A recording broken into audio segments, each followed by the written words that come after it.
Hi friends, welcome to Shobha ladies fashion. Friends, ಇವತ್ತು ಬೆಳಗ್ಗೆನೇ ಒಂದು ಸಿಂಪಲ್ಗಿರುವಂಥ ಒಂದು ಡಿಸೈನ್ನ ತೋರಿಸ್ತಾ ಇವತ್ತಿನ ಬ್ಲಾಗ್ನ ಸ್ಟಾರ್ಟ್ ಮಾಡ್ತಾಯಿದ್ದೀನಿ. ನೋಡಿ, ಈ ಡಿಸೈನ್ ಬಂದು ಸಿಂಪಲ್ ಡಿಸೈನು, ಫುಲ್ ಗೋಲ್ಡ್ ಹಾಕಿದ್ದೀನಿ. ಒಂದು ಸ್ಯಾರಿಗೆ ಒಂದು ಮ್ಯಾಚಿಂಗ್ ಬ್ಲೌಸ್ ಬೇಕಾಗಿತ್ತು. ಅಂದರೆ ಸ್ಯಾರಿ ಬಂದು ಇದು ಯಾವುದಕ್ಕೆ ಬೇಕಾದರೂ ಹಾಕ್ಕೋಬೋದಲ್ಲ, ಬರೀ ಗೋಲ್ಡ್ ಹಾಕಿದ್ರೆ ಅಂದ್ಬಿಟ್ಟು ಈ ಥರ ಮಾಡಿಸ್ಕೊಂಡಿದ್ದಾರೆ. ಸಿಂಪಲ್ ಡಿಸೈನ್ ಇದು, ತುಂಬಾ ಚೆನ್ನಾಗಿದೆ ನೋಡಿ. ಸಿಂಪಲ್ಲಾಗೇ ಬರೀ ಫ್ರಂಟ್ ಟು ಬ್ಯಾಕ್ ಮಾತ್ರ. ಸ್ಲೀವ್ ಬಂದು ಅದು ಸ್ಯಾರಿದೇ ಬ್ಲೌಸು ಕಟ್ ಮಾಡಿ ಸ್ಟಿಚ್ ಮಾಡಬೇಕು ಅಂತ ಹೇಳಿದ್ದಾರೆ. ಅದಕ್ಕೆ ನಾನು ಈ ಥರ ವರ್ಕ್ ಮಾಡಿದ್ದೀನಿ ಫ್ರೆಂಡ್ಸ್. ಹಾಗೆ ಇವತ್ತು ಅಮಾವಾಸ್ಯೆ ಅಲ್ವಾ, ಅದಕ್ಕೆ ಪೂಜೆ ಎಲ್ಲ ಆಯಿತು. ಹಾಗೆ ಇವತ್ತು ಬಂಡಿ ಮಹಾಂಕಾಳಮ್ಮ ದೇವಸ್ಥಾನ ಹೋಗೋಣ ಅಂದ್ಕೊಂಡಿದ್ದೀವಿ. ನಾನು ಮತ್ತು ಶೋಭಾ, ರೂಪ ಬರ್ತಾಯಿದ್ದಾರೆ. ಬಂಡಿ ಮಹಾಂಕಾಳಮ್ಮ ದೇವಸ್ಥಾನಕ್ಕೆ ಹೋಗಿ ತುಂಬ ದಿನ ಆಯಿತು. ಅದಕ್ಕೆ ಇವತ್ತು ಹೋಗೋಣ ಅಂದ್ಕೊಂಡಿದ್ವಿ. ಇವತ್ತು ಅಮಾವಾಸ್ಯೆ ಬೇರೆ ಐತೆ. ಏನಾದರೂ ರಶ್ ಏನಾದರೂ ಜಾಸ್ತಿ ಇದೆಯೋ ಏನೋ ಗೊತ್ತಿಲ್ಲ, ನೋಡಬೇಕಲ್ಲ, ಹೋದರೆ ಗೊತ್ತಾಗುತ್ತೆ. ರಶ್ ಇದ್ದರೆ ಅಂತೂ ಇವತ್ತು ಫುಲ್ ಡೇ ಅಲ್ಲೇ ಆಗುತ್ತೆ, ಆದರೆ ಏನು ಮಾಡೋಕ್ಕಾಗಲ್ಲ ಫ್ರೆಂಡ್ಸ್. ಹಾಗೆ ಇವತ್ತು ಸಿಂಪಲ್ಲಾಗೆ ಪೂಜೆ ಎಲ್ಲ ಮಾಡಿದ್ದೀನಿ. ನೋಡಿ, ಪೂಜೆ ಎಲ್ಲ ಆಯಿತು.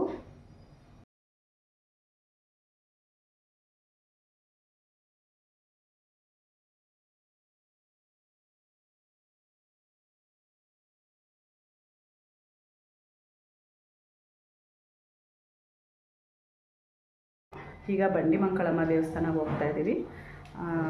ಓಕೆ ಫ್ರೆಂಡ್ಸ್, ಎಲ್ಲ ರೆಡಿ ಮಾಡ್ಕೊಂಡಿದ್ದೀನಿ ನೋಡಿ. ಇನ್ನು ಸ್ವಲ್ಪ ನಿಂಬೆಹಣ್ಣು ದೀಪನೂ ರೆಡಿ ಮಾಡ್ಕೋಬೇಕು. ಓಕೆ ಫ್ರೆಂಡ್ಸ್, ಆಮೇಲೆ ಸಿಗ್ತೀವಿ.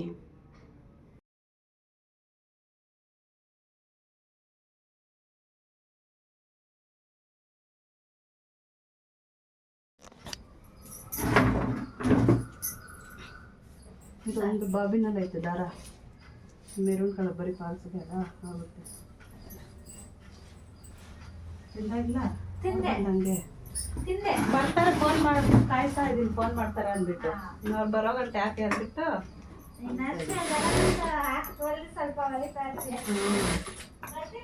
ಹಾಂ ಸರಿ ಅರ್ಚನಾ.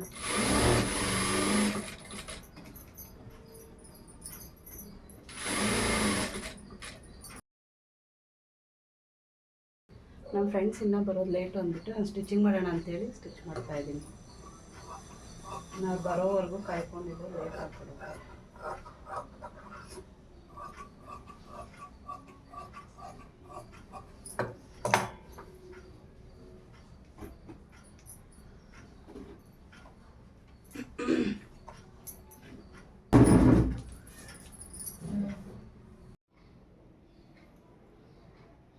ಫ್ರೆಂಡ್ಸ್, ನಾವಿವತ್ತು ಬಂಡೆ ಮಹಾಂಕಾಳಮ್ಮಗೆ ಹೋಗ್ಬೇಕು ಅಂದ್ಕೊಂಡ್ವಲ್ಲ, ಇವತ್ತು ಹೋಗೋಕ್ಕೆ ಆಗಿಲ್ಲ. ಬೆಳಗ್ಗೆ ಎಲ್ಲ ರೆಡಿ ಆದ್ವಿ, ಇನ್ನೇನು ಹೋಗಬೇಕು ಅನ್ನೋಷ್ಟರಲ್ಲಿ ಹೋಗೋದಕ್ಕಾಗಿಲ್ಲ. ಒಂದು ಸ್ವಲ್ಪ ಪರ್ಸ್ನಲ್ ಪ್ರಾಬ್ಲಮಿಂದ ಹೋಗೋಕ್ಕಾಗಿಲ್ಲ. ಹಾಗೆ ಎಲ್ಲರೂ ರೆಡಿ ಆದ್ವಿ, ಇನ್ನೇನು ಹೊರಡಬೇಕು, ಆದರೆ ಹೋಗೋಕ್ಕಾಗಿಲ್ಲ. ಅದಕ್ಕೆ ಎಲ್ಲನೂ ಹೋಗಲಿ ಅಂದ್ಬಿಟ್ಟು ಸುಮ್ಮನೆ ಆದೆ. ಈಗ ನಿಂಬೆಹಣ್ಣು ದೀಪ ಎಲ್ಲನೂ ರೆಡಿ ಮಾಡಿಟ್ಟಿದ್ದೀನಲ್ವ. ಇದು ಸಂಜೆ ಮಾರಿಯಮ್ಮ ದೇವಸ್ಥಾನ, ಊರಲ್ಲೇ ಮಾರಿಯಮ್ಮ ದೇವಸ್ಥಾನ ಇದೆಯಲ್ವ, ಅಲ್ಲಾದರೂ ಹೋಗಿ ಹಚ್ತೀನಿ. ಇಲ್ಲಾಂದರೆ ಮನೆ ಬಾಗ್ಲ ಹತ್ರ ಹೊಸ್ಲಲ್ಲಾದರೂ ಹಚ್ಚೋಣ ಅಂದ್ಕೊಂಡಿದ್ದೀನಿ. ನೋಡೋಣ, ಎರಡರಲ್ಲಿ ಒಂದು ಏನಾದರೂ ಮಾಡ್ತೀನಿ. ಮತ್ತು ಬಂಡೆ ಮಹಾಂಕಾಳಮ್ಮ ಇವತ್ತು ನಮಗೆ ದಾರಿ ಕೊಟ್ಟಿಲ್ಲ ಅಂದ್ಕೊತೀನಿ. ಯಾಕಂದರೆ ಎಷ್ಟೋ ಸರಿ ಅಂದ್ಕೊತೀವಿ ಹೋಗಬೇಕು ಅಂತ, ಹೋಗೋದಕ್ಕೆ ಆಗಲ್ಲ. ನೋಡಿ, ಇವತ್ತು ಅದೇನು ಹೇಳ್ತಾರಲ್ವ, ಶಿವನ ಆಜ್ಞೆ ಇಲ್ದಿದ್ದು ಹುಲ್ಕಡ್ಡಿನೂ ಅಲ್ಲಾಡಲ್ಲ ಅಂತ, ಆ ಥರ ಅಂದ್ಕೋಬೇಕಷ್ಟೆ. ಅದಕ್ಕೆ ಇವತ್ತು ನಾವು ದೇವಸ್ಥಾನಕ್ಕೆ ಹೋಗಬೇಕು ಅಂದ್ಕೊಂಡ್ವಿ. ಯಾಕೋ ಹೋಗೋದಕ್ಕೆ ಆಗಿಲ್ಲ. ಸರಿ, ಇನ್ನೇನು ಮಾಡೋದು, ನೆಕ್ಸ್ಟ್ ವಾರ ಹೋಗೋಣ ಅಂದ್ಬಿಟ್ಟು ಸುಮ್ಮನೆ ಆದ್ವಿ. ಹಾಗೆ ಅಣ್ಣಮ್ಮ ದೇವಸ್ಥಾನಕ್ಕೂ ಅಷ್ಟೇ, ತುಂಬ ಆಗಲೇ ಒಂದು 2 ವರ್ಷದಿಂದ ಅಂದ್ಕೊತಾ ಇದ್ದೀವಿ ಅಣ್ಣಮ್ಮ ದೇವಸ್ಥಾನಕ್ಕೆ ಹೋಗೋಣ ಅಂತ. ಆದರೆ ಅಣ್ಣಮ್ಮ ಕೂಡ ನಮಗೆ ದಾರಿನೇ ಕೊಟ್ಟಿಲ್ಲ. ಆದರೆ ಅಣ್ಣಮ್ಮ ಮಾತ್ರ ನಮ್ಮೂರಿಗೆ ಬರ್ತಾಯಿದೆ ಅಮ್ಮ, ಇಲ್ಲೇ ಆಶೀರ್ವಾದ ಕೊಡ್ತಾಯಿದ್ದಾರೆ. ಆದರೆ ಅಣ್ಣಮ್ಮ ದೇವಸ್ಥಾನಕ್ಕೆ ಅಲ್ಲೋಗ್ಬಿಟ್ಟು ದೇವಸ್ಥಾನ ಹೇಗಿದೆ ಅಂತ ನೋಡ್ಕೊಬರೋಣ ಅಂತ ಅಂದ್ಕೊತೀವಿ. ಆದರೆ ಇದುವರೆಗೂ ಆಗಲಿಲ್ಲ. 2 ವರ್ಷದಿಂದ ಅಂದ್ಕೊತಾ ಇರೋದು, ಹೋಗೋಕ್ಕೆ ಆಗಿಲ್ಲ. ನೋಡೋಣ, ಯಾವತ್ತು ಅಣ್ಣಮ್ಮ ದೇವಿ ನಮ್ಮನ್ನು ಕರ್ಸ್ಕೊತಾಳೋ ಆವತ್ತೇ ಹೋಗ್ತೀವಿ. ನೋಡಿ, ಇವತ್ತು ಬಂಡಿ ಮಹಾಂಕಾಳಮ್ಮ ಯಾಕೋ ನಮ್ಮನ್ನು ಕರ್ಸ್ಕೊಂಡಿಲ್ಲ. ಒಂದು ಕಡೆ ಬೇಜಾರು ಕೂಡ ಇದೆ, ಒಂದು ಕಡೆ ಏನೋ ಒಂದು ಕಾರಣ ಇರುತ್ತೆ ಅಂತ ಒಂದು ಅಂದ್ಕೊತೀನಿ. ಹಾಗೆ ಬೆಳಗ್ಗೆ ಕೂಡ ಅಂದ್ಕೊಂಡೆ,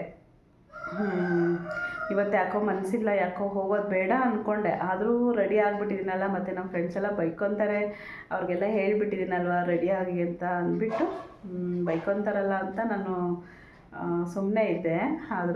ಆದರೆ ನೋಡಿ ಕರೆಕ್ಟಾಗಿ ನನ್ನ ಮನಸ್ಸಿಗೆ ಗೊತ್ತಾಗುತ್ತೆ ಇವತ್ತು ಹೋಗೋದು ಬೇಡ ಅನ್ನಿಸ್ತು. ಆದರೂ ರೆಡಿ ಆದೆ, ಆದರೆ ಹೋಗೋಕ್ಕೆ ಆಗಿಲ್ಲ. ನೋಡಿ ಒಂದೊಂದು ಸರಿ ಎಷ್ಟು ಚೆನ್ನಾಗಿ ಅರ್ಥ ಆಗುತ್ತಲ್ವ ಫ್ರೆಂಡ್ಸ್. ನಿಮಗೂ ಹೀಗೆ ಅನಿಸುತ್ತಾ ಒಂದೊಂದು ಸರಿ? ನನಗನ್ನಿಸುತ್ತೆ ಯಾವಾಗಾದ್ರೂ ಒಂದೊಂದು ಸರಿ ಹೋಗಬಾರ್ದು ಅನ್ನೋದು, ಮಾಡಬಾರ್ದು ಅಂತಲೇ ಮನ್ಸಿಗೆ ಅನ್ನಿಸ್ತಾ ಇರುತ್ತೆ. ಈ ಥರ ತುಂಬ ಸರಿ ಆಗಿದೆ, ಇಲ್ಲ ಅಂತಲ್ಲ.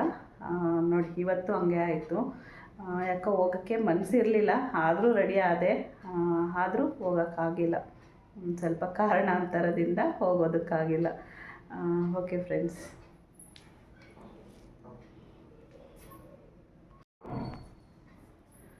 ಹಾಗೆ ಹೆಂಗೂ ಹೋಗಿಲ್ಲ ಅಲ್ವಾ ಅಂದ್ಬಿಟ್ಟು, ದೇವಸ್ಥಾನಕ್ಕೆ ಹೋಗಿಲ್ಲ ಅಂದ್ಬಿಟ್ಟು 2 ಬ್ಲೌಸ್ ಸ್ಟಿಚ್ ಮಾಡಿದೆ ಫ್ರೆಂಡ್ಸ್. ನೋಡಿ ಈಗ ಟೈಮ್ ಬಂದು 2 ಗಂಟೆ. ಈಗ ಸ್ವಲ್ಪ ಊಟ ಮಾಡೋಣ ಅಂತ ಬಂದಿದ್ದೀನಿ.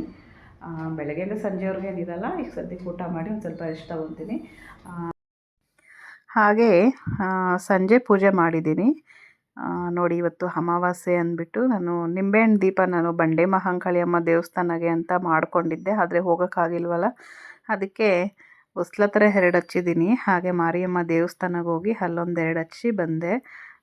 ಅಲ್ಲೇನೂ ವೀಡಿಯೋ ಮಾಡಿಲ್ಲ, ಅದಕ್ಕೆ ನಾನು ಹಾಗೆ ಹೇಳ್ತಾ ಇದ್ದೀನಿ. ಹಾಗೆ ಈಗ ಮನೆಯಲ್ಲಿ ನೋಡಿ ಪೂಜೆ ಎಲ್ಲ ಆಯಿತು. ಫ್ರೆಂಡ್ಸ್, ಕಲಶಕ್ಕೆ ಈ ರೀತಿ ಕುಂಕುಮ ಇಟ್ಟಿರೋದು ಚೆನ್ನಾಗಿದೆ ಅಲ್ವಾ? ನಿಮ್ಗೇನು ಅನ್ನಿಸ್ತು ಅಂತ ಪ್ಲೀಸ್ ಕಮೆಂಟ್ ಮಾಡಿ. ಹಾಗೆ ಇವರಿಬ್ಬರು ನಮ್ಮ ಟೈಲರಿಂಗ್ ಕ್ಲಾಸಿಗೆ ಬರ್ತಾಯಿದ್ರು. ಈಗ ಕ್ಲಾಸ್ ಬಿಟ್ಟಿದ್ದಾರೆ. ಈಗ ಒಂದು 2 ಬ್ಲೌಸ್ ಕಟ್ಟಿಂಗ್ ಮಾಡಿಸ್ಕೊಳ್ಳೋಣ ಅಂತ ಬಂದಿದ್ದಾರೆ. ಪಾಪ ಅವರು ರಾಮಮೂರ್ತಿ ನಗರಿಂದ ಬಂದಿದ್ದಾರೆ. ಫಸ್ಟ್ ಇಲ್ಲೇ ಇದ್ದರು, ಈಗ ರಾಮಮೂರ್ತಿ ನಗರಕ್ಕೆ ಹೋಗಿದ್ದಾರೆ. ಅಲ್ಲಿಂದ ಬ್ಲೌಸ್ ಕಟ್ಟಿಂಗ್ ಮಾಡಿಸ್ಕೊಂಡು ಹೋಗೋಣ ಅಂತ ಬಂದಿದ್ದರು. ಹಾಗೆ ನಾನು ಲೈವ್ ಮಾಡ್ತಾಯಿದ್ದೆ, ಆ ಟೈಮಲ್ಲಿ ಬಂದಿದ್ದರು.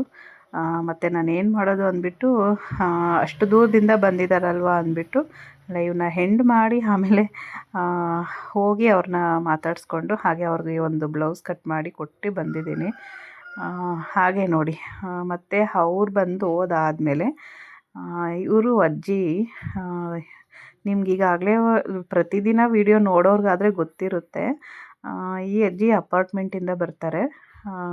ನೋಡಿ ಅಜ್ಜಿ ಮತ್ತು ಮೊಮ್ಮಗಳು ಬಂದಿದ್ದಾರೆ ಇಬ್ಬರೂ. ಸುಮಾರು ದಿನ ಆಯಿತು ಪಾಪ ಅವರು ಬ್ಲೌಸ್ ಕೊಟ್ಟು ಹೊಲಿಯೋಕ್ಕೆ ಆಗಿಲ್ಲ, ಅದಕ್ಕೆ ಹೊಲ್ದಿದ್ದಾರೇನೋ ಅಂತ ತಗೊಂಡು ಹೋಗೋದಕ್ಕೆ ಅಂತ ಬಂದರು. ಆದರೆ ನಾನಿನ್ನು ಸ್ಟಿಚಿಂಗ್ ಮಾಡಿರಲಿಲ್ಲ, ಅದಕ್ಕೆ ನೆಕ್ಸ್ಟ್ ವೀಕ್ ಕೊಡ್ತೀನಿ ಅಜ್ಜಿ ಅಂತ ಹೇಳಿದೆ. ಈ ಅಜ್ಜಿ ಪಾಪ ಬಂದರೆ ಮನೆಗೆ ನಾನು ಎಲ್ಲಡಿಕೆ ಹಾಕ್ಕೊತೀನಿ ಅಂತ ಗೊತ್ತಲ್ವ, ಆದರೆ ದಿನ ಹಾಕ್ಕೊಳಲ್ಲ, ಯಾವಾಗಾದರೂ ನಾನ್ ವೆಜ್ ತಿಂದಾಗ ಮಾತ್ರ ಹಾಕ್ಕೊತೀನಿ. ಆದರೆ ಊರಿಗೆ ಹೋದರೂ ಅಷ್ಟೇ, ನಮ್ಮೂರಿಗೆ ಹೋದರೆ ನಮ್ಮ ಅಜ್ಜಿ ಒಬ್ಬರಿದ್ದಾರೆ, ಇಬ್ಬರಿದ್ದಾರೆ, ಅಲ್ಲಿ ಇಬ್ಬರೂ ಅಷ್ಟೇ ಹೋಗಿದ ತಕ್ಷಣ ಎಲ್ಲಡಿಕೆ ಹಾಕ್ಕೊಳ್ಳೋವರೆಗೂ ಬಿಡೋದೇ ಇಲ್ಲ, ಯಾವಾಗಲೂ ಅಷ್ಟೇ ಹೀಗೆ ಮಾಡ್ತಾರೆ. ಹಾಗೆ ಈ ಅಜ್ಜಿ ಕೂಡ ಇಲ್ಲಿಗೆ ಬಂದರೆ ಇದೇ ಥರನೇ ಮಾಡ್ತಾರೆ, ಯಾವಾಗಲೂ ಅಷ್ಟೇ ಎಲ್ಲಡಿಕೆ ಹಾಕ್ಕೊಳ್ಳೋವರೆಗೂ ಬಿಡಲ್ಲ. ಆದರೆ ನಾನಿವತ್ತು ಒಂದು ವಿಡಿಯೋ ಮಾಡೋದಿತ್ತು, ಅದಕ್ಕೆ ಎಲ್ಲಡಿಕೆ ಹಾಕ್ಕೊಳಲ್ಲ ಅಂಥೇಳಿ, ಬೇಡ ಅಜ್ಜಿ ನಾನು ಇವತ್ತು ಹಾಕ್ಕೊಳಲ್ಲ ಅಂಥೇಳಿ ಕಳಿಸ್ದೆ. ಪಾಪ ಸ್ವಲ್ಪ ಹೊತ್ತು ಕೂತ್ಕೊಂಡಿದ್ದು ಮಾತಾಡಿಕೊಂಡು ಹೋದರು. ಆ ಅಜ್ಜಿ ತುಂಬ ಚೆನ್ನಾಗಿ ಮಾತಾಡಿಸ್ತಾರೆ, ನನಗೂ ಇಷ್ಟ ಆಯಿತು. ಹಾಗೆ ಅಜ್ಜಿ ಕೂಡ ಅಷ್ಟೇ, ನೀನು ಮನೆಗೆ ಬಂದರೆ ತುಂಬ ಚೆನ್ನಾಗಿ ಮಾತಾಡಿಸ್ತೀಯಮ್ಮ ಅಂತ ಬಂದಾಗೆಲ್ಲ ಹೇಳ್ತಾ ಇರ್ತಾರೆ. ಅಜ್ಜಿನೂ ಅಷ್ಟೇ ಪಾಪ, ಯಾವಾಗ ಬಂದರೂ ಬೇರೆಯವ್ರ ಥರ ಅನಿಸೋದೇ ಇಲ್ಲ ನಮ್ಮ ಮನೆಗೆ. ಪಾಪ ಬಂದು ಒಂದು ಸ್ವಲ್ಪ ಹೊತ್ತು ಮಾತಾಡಿಕೊಂಡು ಹೋಗ್ತಾರೆ ಅಷ್ಟೇ. ನನ್ನ ಮನೆಗೆ ಯಾರೇ ಬರಲಿ ಚೆನ್ನಾಗಿ ಮಾತಾಡಿನೇ ಕಳಿಸ್ತೀನಿ. ಈ ಅಜ್ಜಿ ಒಂಥರ ನನ್ನ ಫ್ರೆಂಡ್ ಥರನೇ ಅಂತಲೇ ಹೇಳ್ಬೋದು, ಅಷ್ಟು ಚೆನ್ನಾಗಿ ಮಾತಾಡ್ತೀವಿ ಇಬ್ಬರೂ. ಹಾಗೆ ಅವ್ರ ಹತ್ರ ಮಾತಾಡಿಕೊಂಡೆ ನಾನೊಂದು ಬ್ಲೌಸ್ ಕಟ್ ಮಾಡಿಕೊಂಡೆ. ಹಾಗೆ ಒಂದು ಸ್ವಲ್ಪ ವರ್ಕ್ ಮಾಡೋದಿತ್ತು, ಮಿಷಿನ್ನ ಆನ್ ಮಾಡಿಕೊಂಡು ಒಂದು ಬ್ಲೌಸ್ ಕೂಡ ಕಟ್ ಮಾಡಿಕೊಂಡೆ. ನೋಡಿ ಇವತ್ತಿನ ದಿನ ಈ ಥರ ಇತ್ತು. ಹಾಗೆ ಈ ಅಜ್ಜಿ ಪರಿಚಯ ಆಗಿ 2 ವರ್ಷ ಆಯಿತು. ಅವರಿರೋದು ದೇವನಹಳ್ಳಿಯಲ್ಲಿ, ಇಲ್ಲಿ ಅಪಾರ್ಟ್ಮೆಂಟಲ್ಲಿ ಅವ್ರ ಮಗಳಿದ್ದಾಳೆ ಅಂತ ಬರ್ತಾರೆ, ಅದಕ್ಕೆ ಆಗಾಗ ಬರ್ತಾರೆ.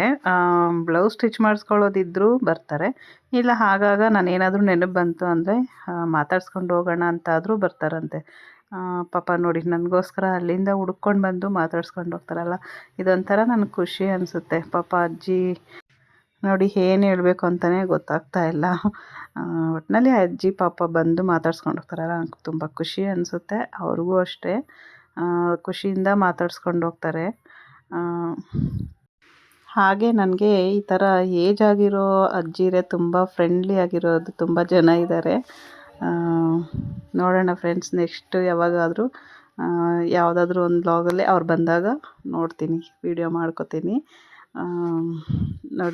ನೋಡಿದ್ರಲ್ಲ ಫ್ರೆಂಡ್ಸ್ ಇವತ್ತಿನ ಬ್ಲಾಗ್. ಈ ಬ್ಲಾಗ್ ಇಷ್ಟ ಆದರೆ ಒಂದು ಲೈಕ್ ಮಾಡಿ, ಶೇರ್ ಮಾಡಿ. ಹಾಗೆ ಹೊಸ್ದಾಗಿ ನೋಡ್ತಾ ಇರೋರು ಪ್ಲೀಸ್ ಸಬ್ಸ್ಕ್ರೈಬ್ ಮಾಡ್ಕೊಂಡು ನೋಡಿ. Thanks for watching. By friends.